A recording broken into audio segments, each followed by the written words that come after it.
Greetings and salutations to all you fine people out there. I am Mr. XI. This is your gaming news. Some of the more obscure stuff that maybe flew underneath the radar during this crazy time of announcements and all the mainstream media. So let's get right into it. First on the list, Virtua Fighter Back from the Dead apparently is going to be getting the reboot treatment. Sega's official Twitter announced today that they are rebooting the series, stating that Virtua Fighter, the world's first 3D fighting game in 1993, will be rebooted first in Japan to celebrate Sega's 60th anniversary. First off, I can't believe that Sega is 60 years old, and secondly, does first in Japan mean only in Japan? Well, the details are super scarce right now, so we won't really know, but I don't think so. I think they're just releasing it there first because it's no lie that it was way more popular in Japan than here in the States, but who knows. I believe some of the series didn't even make it here to the States, but I could be wrong. Regardless, for those who are fans, that also means probably no Virtual Fighter 6. I see a lot of people moaning about that, so tough luck, bro. For more information on when and where you can get a hold of this Virtua Fighter reboot, of course, follow Sega Official on Twitter. Even bigger news, Konami has announced that they are releasing a bunch of their games, including Metal Gear Solid and Metal Gear Solid 2. I'm super excited. They are a mere $10 a piece, you guys. I might snatch these up. I love those two games. Everything after that, man, but these two hold dear to my heart. They also have a whole Konami collector of the original 1987 release. You could also get Castlevania and Contra in this bundle. It also comes with Castlevania's retrospective sequels. Super C is in here, and it is super cheap. I believe it's a $6 bundle for the Konami Collector Series. And yeah, it is available on GOG.com. I will put the link in the description. And moving on to some Destiny news. Destiny and its retrospective DLCs are now available on Xbox Game Pass. They are available as of the 22nd. Yeah, so go ahead and check those out. Destiny failed at the beginning for me. I was very much into the first. The second one, man, it was a lot more of the same. But since they switched to a free-to-play kind of platform, I'm digging it. I'm liking how they're doing this, and all other games that are doing that type of format. I completely think that's the way to go. Now, it is to be noted that this is available on the console Game Pass, not PC. I believe because of licensing issues with Steam, or whatever it may be, you can only get these two expansions as far as a bundle with Destiny on Game Pass console.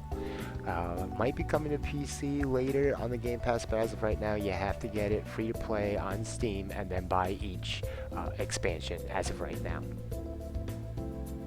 Switching to next gen quickly, we know the pricing, we know the release dates, and we've gotten through that hell that was pre-orders.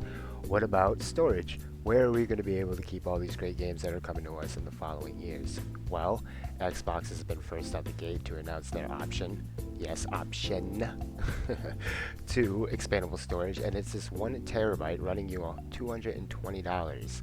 Now, a quick search, now mind you, very quick search, will find that a counterpart to the PC, Samsung, not Seagate, which is made a partnership with Xbox as far as storage is concerned, will be about $120 cheaper than the Xbox. Now, why is that?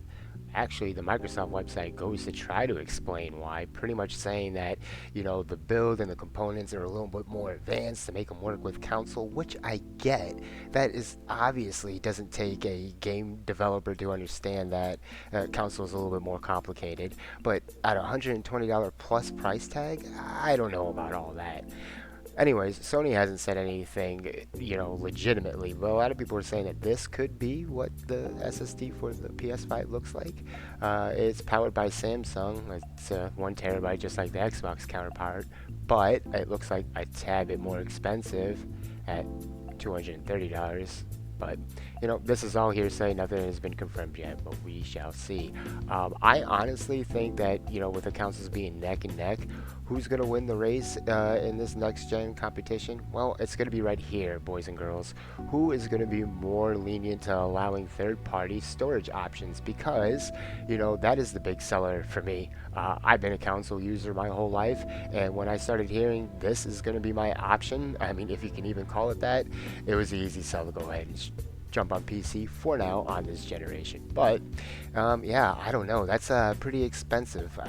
SSD cards are expensive as of right now. I'll give you that, but this is pushing it. Grounded has announced that they have opened up a public test server, which is phenomenal. I wish more developers would do this. Public test servers are a great way for the community that are actually passionate about your game getting better to not only find those bugs and glitches and exploits, but more importantly, report them. Your average gamer that are just playing the game is not going to report bugs. They're just going to say this game is garbage and move on and tell everyone not to play it. Public test server, this gives you an excuse to say, hey, things aren't in working order, but when you find something, let us know, and when it goes live, we promise it won't be there.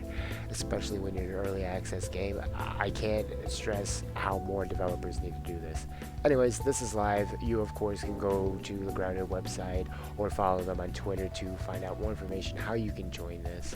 According to the information I can see right here, seems like it's a little bit more easier to get into it on Steam as of right now, and then in the future they're going to open it up to the Xbox Insider program. So look forward to that. Check out their forums to stay on top of the news for that. Following right in suit, not to be underdone, No Man's Sky, the game that will not stop giving, has released yet another update.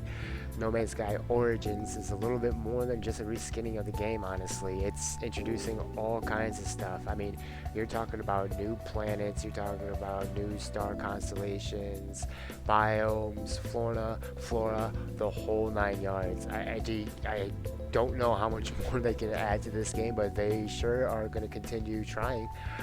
For more information, of course, you can follow No Man's Sky on Twitter, or better yet, for more information on Grounded or No Man's Sky or anything survival, follow my man JadePG.